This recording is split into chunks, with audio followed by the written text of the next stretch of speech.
Hello guys, I hope you're really well. I've just heard in the background, in the streets outside my flat, a siren going off. Who knows, perhaps it is the celebration police, because Arsenal fans are celebrating tonight a 1-0 win over Everton at Goodison Park. A little bit later with the video, because I'll come clean. Basically, the full-time whistle coincided exactly with the arrival, the presentation of a roast chicken dinner cooked by my lovely wife. So that took precedence over the video. What can I say, guys? I love you, but there are certain things I love even more. And it turns out that roast chicken is one of those things. We're going to be talking all about the 1-0 win today. Lots of interesting talking points, I think. Please do subscribe for more of these videos. There's a really, really big couple of weeks coming up. The Champions League kicks off, the North London derby. Man City on the horizon a few weeks away too. So do subscribe, do sign up, and you'll get all these videos on your YouTube homepage or something like that. I don't really actually know how it works, but I just know it's a thing you need to say. Let's start with the team news. Listen, the big news was that David Raya came in for his Arsenal debut. Listen, he had a very good debut. I mean, I almost think he would have liked a bit more to do. It was very, very comfortable for him. Arteta's, I think, post-match quotes were fascinating on the subject. You know, he is absolutely insistent in terms of what he says publicly that he regards goalkeeper as like any of the other 10 positions on the field. He wants quality, he wants depth. Some games he's going to pick one guy, some games he's going to pick another. And it's fascinating because we as fans, pundits, commentators, I don't think any of us really take him at face value because we're so indoctrinated in this idea that you have a clear number one and a clear number two. And you're seeing all these ex-goalkeepers coming out and saying, it's never going to work, you've got to have a clear number one, a clear number two. And frankly, it may be that that's what happens. It may be that over the next few weeks, it becomes clear that Mikel Arteta prefers either David Raya or Aaron Ramsdale. But I do think it's fascinating, almost just as an experiment, what if we take Mikel Arteta at his word? I mean, after the game today, he said in the past he's regretted it when he's wanted to make a substitution of a goalkeeper and he hasn't been brave enough to do it. Top-level football is all about marginal gains and innovation and pushing the boundaries. Is that an area where there could be some marginal gain? If you had the capacity to change goalkeeper according to opponent, according to game state, match situation. It's what the great coaches do. Mike McDonald, whose Arsenal pieces I really recommend, writes very well on the team. He always says the great coaches push boundaries, push barriers. Is Arteta serious about this? Could he really take a position where selection is historically so consistent, so conservative, and try and do something radical? You know, look at every opponent and say, who is the best goalkeeper for this day? I don't know. It's going to be so interesting. As I say, I think the next few weeks will be instructive. I actually don't think we can say definitively right now, oh, well, Aaron Ramsdale's going to come back in and he's number one, or David Raya was picked against Everton, therefore he's the number one.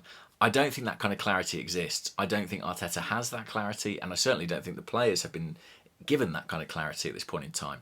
Next week will be interesting. 2 big games. The Champions League game against PSV, and then the North London derby at the weekend. Wow. I mean, I guess Ramsdale, for me, will have to play the Champions League game because if you're considering genuinely the possibility of selecting either Raya or Ramsdale for the North London derby, you can't have either of them going into it cold. You know, you can't sit Aaron Ramsdale down for 2 games and then say, right, you're back in for the derby. I think you'd have to give him the midweek game and then make a separate decision for the Sunday. And it'll be an interesting one. I think, as I say, Raya did well. Very clean game. Didn't have a vast amount to do, to be fair. And in some respects, maybe that's the ideal debut for a goalkeeper. You know, no drama. No real drama. And when he did have to come off his line and claim crosses, he was good, he was strong. Why did Arteta select him? Let's get back to the Everton game. I think Arteta went technical today. I think he looked at Sean Dyche. I think he looked at Everton. He saw the way that they have the capacity to physically overpower us. And he said, well, we won't play them at that game. We'll play them at a technical game. We'll control the ball, control possession. I think probably he favours Raya in that respect. I think he picked Fabio Vieira, who I thought had an excellent game on the quiet. I thought this was one of his better performances in an Arsenal shirt. He looked to me like what he is, a player who's had a year to adapt. And I really loved some of the diagonal runs he was making, running in behind, making the overlaps on the flank. Xhaka-esque in terms of his movement. I thought his use of the ball was very good. There was one lovely crossfield pass to Saka. Might have scored, I think, had an effort that was blocked. I thought he was very, very good, so that change worked out a treat. Arsenal took the lead through Gabriel Martinelli, or so we thought. It looked like another Vieira assist and a brilliant finish by Martinelli, pulled back for offside. I mean, so my understanding is obviously that the goal was disallowed because the Everton player, Beto, is not deemed to have deliberately played the ball that ends up finding Eddie Nketiah. But he did deliberately intervene in the play. You know, he did intend to divert the ball. I feel like a lot of benefit is given to him in that situation because he sought to divert the ball, and because it happened to divert to an Arsenal player, he's let off by an offside. That feels very generous to the defender, and for me, the laws of the game shouldn't be set up in that way. They should be set up to favour the attacker. So, by the letter of the law, it was correctly disallowed. Well, even that I think is subjective and debatable. It feels wrong to me though, and I hope that's addressed going forward. Probably won't be. Unfortunately, Martinelli was injured in that goal. He came off for Trossard. I think, although Trossard obviously would get the winner, I think the loss of Martinelli hurt us in some respects because he was such a threat running in behind Ashley Young. I think most people running at Ashley Young are a threat these days, but I think we missed Martinelli. And at half-time, it was 0-0, and it all felt quite safe from Arsenal. And to be honest with you, with my fan hat on, I was thinking, is this a bit boring? Boring is a bit of a pejorative term, but I do think Mikel Arteta is kind of seeking to make Arsenal a bit more boring, a bit more safe. I think he's looking to play the percentages a bit more. I mean, Arsenal gave Everton nothing in this game. And granted, Everton are not good. But they really didn't give them a chance. And, you know, I found myself thinking, it's a little bit risk averse. Gary Neville said just before half time, Arsenal need to play a bit more, with a bit more risk in the game. You know, they need to play passes to players under pressure, take more chances going forward. And I found myself kind of agreeing. But then I thought, I don't think Mikel sees it like that. I think Mikel is looking to make Arsenal more stable, less volatile, probably less exciting, probably less fun. Like, I'll be honest with you, I don't love watching Man City games because of the way they play, like a python, just kind of strangling the opponent, snuffing out any chance of randomness occurring. But it works. It works. And I think it worked for Arsenal here today. I think he said, look, we're going to control possession. We're going to play relatively safe. We're not going to give them a sniff. And sooner or later, they will make a mistake or their concentration will lapse. And so it proved. There was a lapse in concentration on a short corner. And Leo Trossard scored the goal. I thought it was a really brilliant finish from Trossard. Scored a great goal for Belgium during the international break.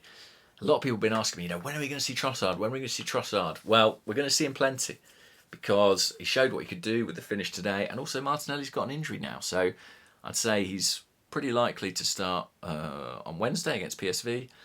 And will have to be in contention to start almost certainly for the North London derby after that. So that was it, a 1-0 win. And then it was just pretty plain sailing.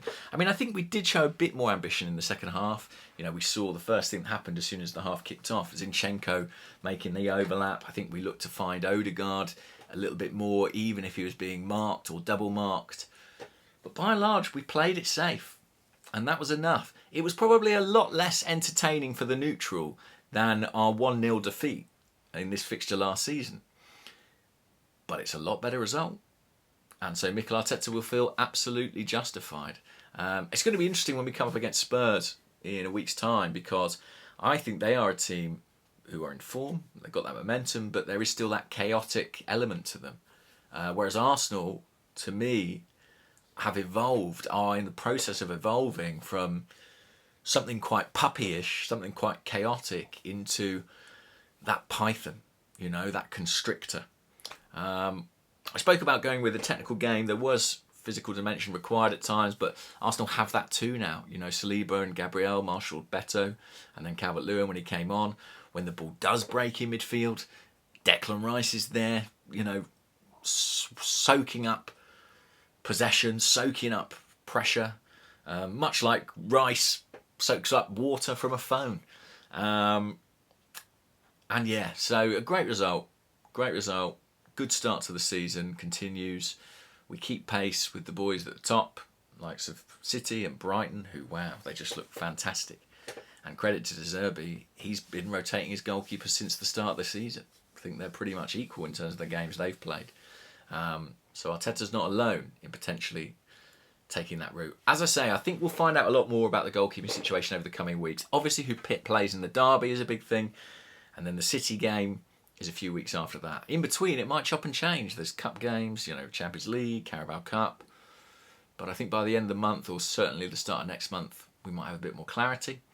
I think for midweek, you're probably going to see the likes of Kai Havertz come back in. Maybe Gabriel Jesus. Maybe they'll try and get an hour in his legs before the North London derby. Maybe he's being saved for that. We'll discover. And by the way, the focus on how long it took Arsenal to take a corner was absolutely bizarre. I think it's pretty normal. I don't really see how it's to the attacking team's advantage to give the defensive team more time to set up. Doesn't really make any sense to me. There we go. Yeah, I'll just finish by saying that I think Everton are really bad. I think they're going to go down. I think Sean Dyche had a very specific way of playing with a very specific group of players at Burnley. And without those guys, I think it looks a little bit outdated, outmoded.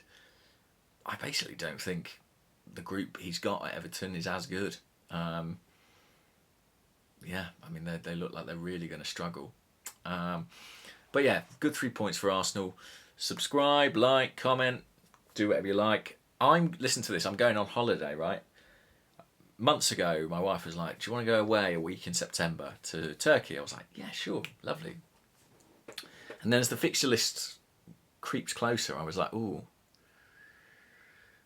I'm a bit worried about what games I might miss. And then it turns out I missed the first Champions League group game, which I was desperately hoping would be away, but it's at home against PSV, so I missed that.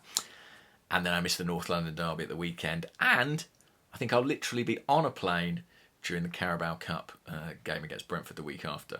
So I won't be able to report on the Carabao game, but I will be insisting on watching the Champions League game and the North London derby during my Turkish holiday, and insisting on doing a video, whether it's delayed by a roast dinner or a shish kebab or whatever it might be.